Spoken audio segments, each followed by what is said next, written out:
Hello. Hi. We decided to do a part two of Imaginary because we had so much to say about it. Yeah, or I had a lot to say about it. I don't know. The more I was thinking about this movie towards the end of the end of our last one, I was like feeling unsatisfied with so much to talk about that like I didn't talk about. And after we filmed the last part, I was like, wait a second. Now I'm thinking a a bunch of other things that I didn't really make sense of in my head watching the movie in the first place. So I'm gonna try to attempt to. I mean, we're gonna try to attempt to. That was kind of like me just being like, "Oh, I'm going to," but we're gonna try to talk about this more. Although I have a lot of thoughts in my head that I'll probably bring up. So, um, first before So you'd want to continue talking about the old lady? that and other things, but before I even say anything, I'm gonna let you say anything you want to say because I know I'm gonna like start to like do what I do and take charge of the conversation. There was a few scenes where one of the teenage boys, next door neighbors, Oh yeah. sees the bear. Mm-hmm. Or a form of the bear. Yes.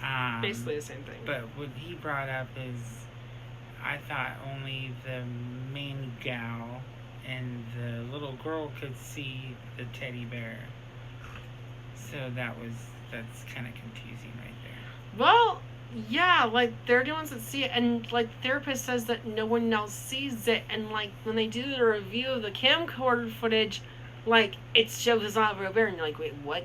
But then you're like, wait a second, earlier that boy had like the that guy that was like the sister was interested in, who was weird and on drugs and whatever, like saw him earlier after like he insulted her, like the little girl and Chauncey, so he like messed with him, and I thought for sure he was gonna kill him, but he didn't. I don't even know why he didn't kill him, because like at that point he might as well have. Right. Actually, which I thought was kind of a cop out, to be honest. That was one thing I was like, I'm not like it bothered me in the moment.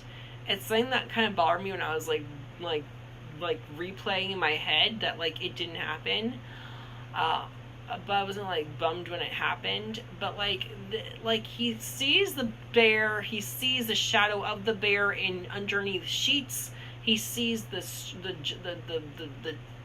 drawstring. There's a drawstring or one of those the cords you pull, and it makes music. And if you've seen the trailers, you know what song it makes. It makes that little like playful kind of song that it does. Mm-hmm. And it just starts messing with him, goes faster and faster, and he keeps on losing it, and finally it starts rushing towards him, and then finally goes into this huge bear and like scares him, whatever, and then I forget what happens. But like, yeah, crazy. But yeah, just in itself though, like he doesn't die, and then also like he also sees the bear, so like what? Because his sister doesn't even see it.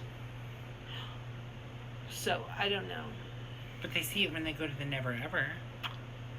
Well, and also, didn't the sister say, did you touch anything of my sister's? You touched her sheets, but did she say anything about touching the bear? Because she doesn't, I guess. No. And then the old lady. Yeah, the old lady that we were talking about. The bear talked to her. The bear or something talked to her. I don't know. She said that an entity or the spirit. Because when they go into the Never Ever, when they finally go through the portal, she goes, "Someone wanted me to take you here always, and like promised that all good things would happen, and you should have been here the entire time, and you should never have left." Because she was talking about the main character, the woman that married this girl's father, because she's like, you should never have left, your dad didn't want this, blah blah. Like I don't know, something along those lines. I can't remember exactly what she says. Basically, you were supposed to be here. And like I think the first time the sister sees the bear is when they're in the other worlds. Yeah, she finally does see it, because now they're in the imaginary worlds, and she gets trapped in that room. Yeah. That was and then it shows that scene from the trailer where like all of a sudden like the the little light of the bear like matches up with like the actual figure in the room, and like she's like trying, and then she unplugs it and she tries to plug it back in to like restart it, and then the little girl runs at her and jumps at her and scares her, runs out of the room. Yeah. Which was kind of funny actually. Not a lot of the jump scares actually scared me in this movie. It wasn't that scary. Like the also this movie was not very scary, or even like the jump scares were even that effective. Like I'm not gonna say that they weren't like attempted, but like usually like sometimes like jump scares like can sometimes get me a little bit. None of these ones did. Maybe because they felt like haunted house jump scares, which unless I'm actually in a haunted house, don't even work, and usually even a haunted house themselves don't work. Like ask anyone that's haunted house with me, I usually don't get jump scared by haunted house jump scares. Yeah.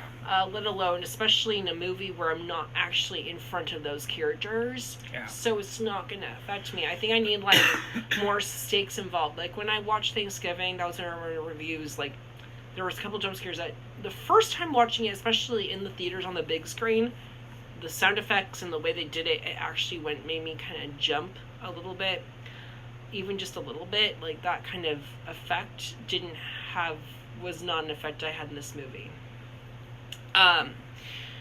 But I don't know. This is another thing I want to talk about is this is another Blumhouse movie. A lot of people are saying, oh, Blumhouse is striking 2 for 2 on bad movies, which honestly I think it's like almost like 3 for 3 or 4 for 4 based on like Five Nights at Freddy's, which controversial. I know that there's a lot of people going back and forth on whether or not this is a good movie. There's a lot of people debating it. I personally, outside of the fact that like they tried to bring this group of people's favorite game to life, which no offense, I didn't have any connection to really. I wanted to try to like play the game or whatever, but I never really had like experience with the game, so it didn't even apply to me in the first place. But I was interested in the lore and the game, whatever, though I never played it. Like that seemed, as far as I know, to not be super accurate to the game, even as far as I know, and wasn't that effective as a movie. So it was just sort of there. And yet it's the best Blumhouse movie, which confuses me when we have movies like Megan and like other movies like Get Out and Us and The Black Phone and etc. Megan. Like there's so many movies that have been better, I think. But I also want to say at the same time though that this is definitely not the best Blumhouse movie. This was, I think, a step up from Night Swim. I was thinking of Swim Faint or something. But Night Swim, which isn't really forgettable in the sense I even forgot the title itself. But yes. I thought it was a little bit more like memorable just because of the concepts. And also I kind of like these characters more. I was kind of saying that when we were watching the movie and afterwards. Like, I think they tried to make these characters somewhat likable. I'm not going to say they were the most amazing characters that I've never heard of in my life, but they were decent characters, better than the ones in Night Swim, better than some of the other characters in other Blumhouse movies even. Like, I just think that they should have been given more imaginative I'm talking about imaginative circumstances and imaginative personalities. I think something that they also did was in the end of the movie, they kind of reminded me of the Poltergeist movies where like at the end of the movie they see a bear, or like in Poltergeist it's like a TV. Oh, I don't want to see that. Like, I want to stay away from that. Like, they see a teddy bear in the end of the movie, they don't want to be near it. It kind of reminded me of that. Kind of in the end of the movie. Like, they're like, oh, another bear. And then you find out that bear is also another demonic toy that isn't it real, it's another imaginary friend, etc. And now we're almost going to have 10 minutes again already, but there's also a mother I'm going to briefly mention before this video wraps up. The little kid's mother, the ex-wife of the husband, who's, I guess, we don't hear a lot about her, but she's mentally insane. Mentally...